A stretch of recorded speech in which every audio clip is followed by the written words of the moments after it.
Mana shunaqa haqiqiy relsda yuradigan poyezdni siz Toshkentdagi boshqa parkdan topolmaysiz. Videoni oxirigacha ko'rsangiz, qanday qilib bepulga ikkita boladan bittasini attraksionga olib chiqish mumkinligini o'rgataman. Bu joy Toshkentdagi yangi ochilgan, daraxtlari ko'p, salqin, o'zini piknik zonalariga ega bo'lgan Alpinland parki. Bu yerdagi ko'pgina attraksionlarni siz Toshkentdagi boshqa parklardan topolmaysiz.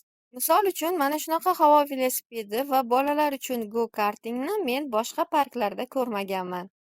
Bu attraksion esa alohida tema, bunda uchganlar o'zi juda ham yaxshi bilishadi. Mana biz qizim bilan birgalikda yosh bola bo'lyapmiz. Yana bitta yaxshi tomoni, kichkintoy bolajonlar uchun attraksionlar boshqa joylardan ko'ra ancha ko'p ekan. Xullas, bolajonlaringiz maza qilishi uchun xohlagancha attraksion topiladi. Boyaga aytgan, ikkita farzandingizdan bittasini tekinga attraksionga olib chiqish usuli hozirgi kunda bu yerda aksiya ketyapti. Agar siz kartangizga 200 ming so'm tashlasangiz 400 ming, 300 ming tashlasangiz 600 ming, 500 ming tashlasangiz esa 1 million tushadi. Buning uchun esa siz aynan shu rasmni Instagramdan skrinshot qilib kassadagilarga ko'rsatishingiz kerak bo'ladi. Parkning aniq manzili Mirzo Ulug'bek tumani, Chimgan chorrahasidan o'tganda yana ham aniq lokatsiyani Telegram kanalimda qoldiraman. Siz esa bu yerga kim bilan borgan bo'lardingiz? Albatta, videoni shu insonga yuborib qo'yishni unutmang.